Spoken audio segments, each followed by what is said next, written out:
Expecting Major General Richard Shibiri to give his version of events in response to some serious allegations and accusations made against him in respect of connections to alleged criminal mastermind Vusimuzi Matlala. Major General Richard Shibiri is the national head of the SAP's Organised Crime Unit. Let's kick off our discussion with Eldred de Klerk. Good morning, Eldred. Let's kick it off with helping our viewers understand the influential role that Major General Richard Shibiri occupies in our law enforcement complex. Good morning. Good morning, Iman. It is clear that the role that he actually plays, he holds command and the leadership of a very important capability within the South African police and law enforcement architecture. And that is the recognition that most of the impact crimes, other than contact crimes, which of course impacts us on a very real and visceral level, when most of the impact crimes that basically erodes public trust, that actually takes away public infrastructure, that allows for the infiltration of the state, that actually targets public officials, and that actually all the way through the value chain seeks to corrupt it, make it complicit, so that the criminal enterprise can continue. There's a recognition that crime is becoming more organized, that criminals are more agile, and that they're more willing to corrupt and make the state and public services and the entire industry and trade, that they're willing to go after it and basically enroll it for their own criminal ends. So somebody is on the head of all that, somebody recognizes all that and holds the capability of the South African police service and law enforcement infrastructure to command and to organize a response to organized crime. This is Richard Shibiri. He's that person.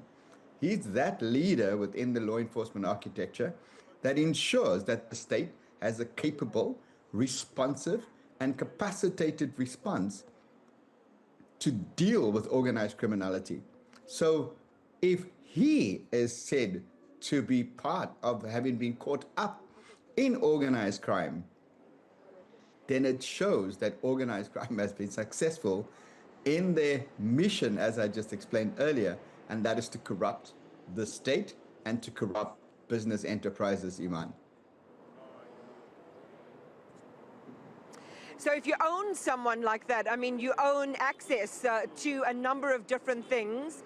And this number of different things was what not just one or two or three, but four of the witnesses that have appeared at the Madlanga Commission of Inquiry have testified to. And I want to kick things off with the testimony of Witness B, who outlined a series of evidential trails pointing back to Richard Shibiri, which include a series of WhatsApp messages and voice notes between December of 2024 and May of 2025, which basically tells us that there was this close relationship between Major General Shibiri and alleged criminal mastermind Vusimuzi Matlala. At least this is according to the testimony of Witness B, who said to the commission that the relationship that she had noticed appeared serious and inappropriate for a senior organized crime head. And you've just shared with us now the power of his position. Going further to say that phone analysis showed that Shibiri and Matlala also exchanged money. We've seen with the testimony of the Deputy National Police Commissioner, suspended now, Shadrack Sibiya, the questioning of the veracity and the potential tampering with such evidence. What do you make of whether this evidence that was provided by Witness B in respect of this allegation could hold water or not?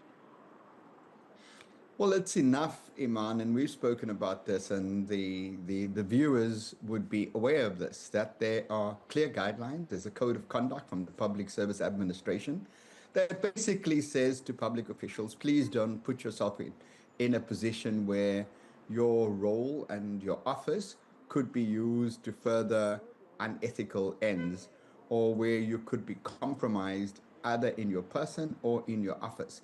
That's a very simple guidelines. It's clear, it's explicit, it's a lot more detailed than what I'm explaining.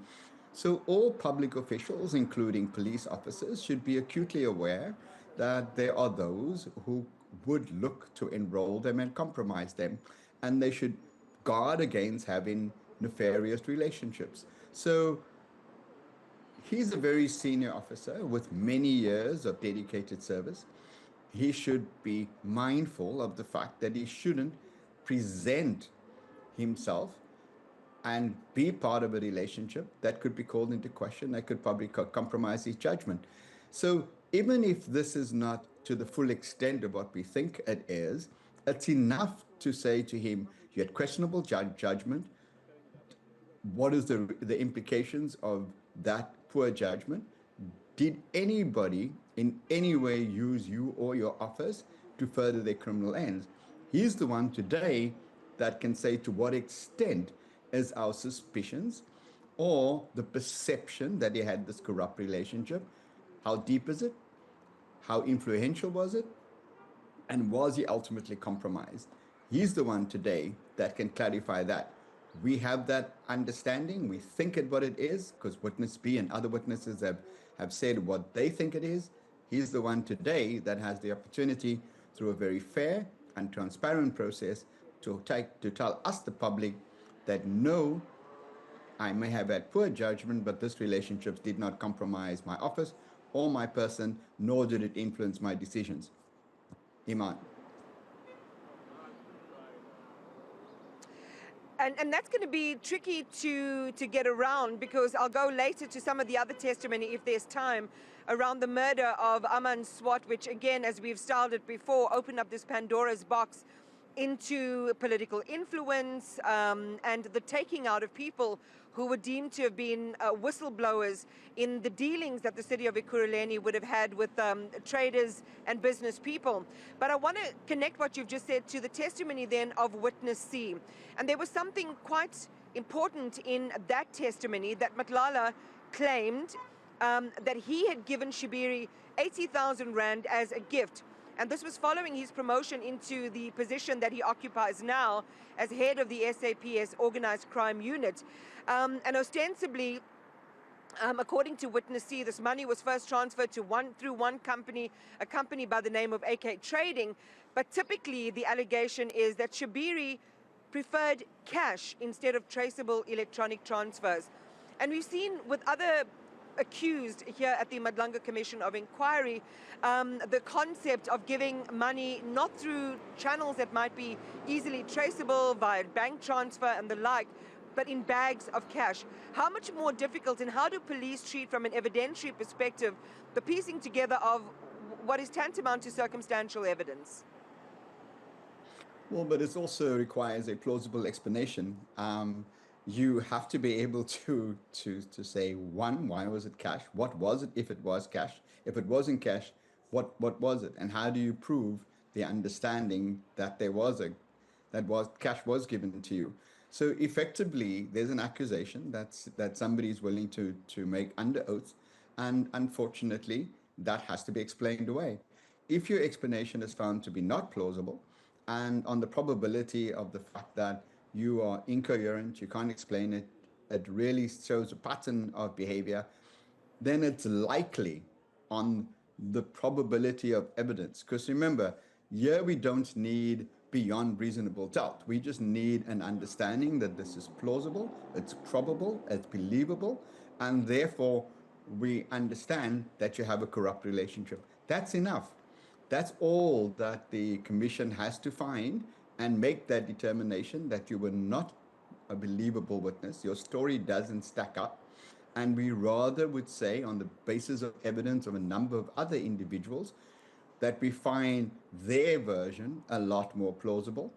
That's enough to launch an investigation. And it's then at that fuller investigation where you can delve into the detail of what exactly happened. So he's not in a very he's in a quite precarious situation, but he has the opportunity to come clean or to explain and to provide plausible explanation, Iman. And in the 8 o'clock hour, Eldred will go into some more of those serious allegations that Major General Shibiri is going to have to fend off or explain and defend himself against when 9:30 comes around and the resumption of the proceedings here. With that, it is back to you, Arabile.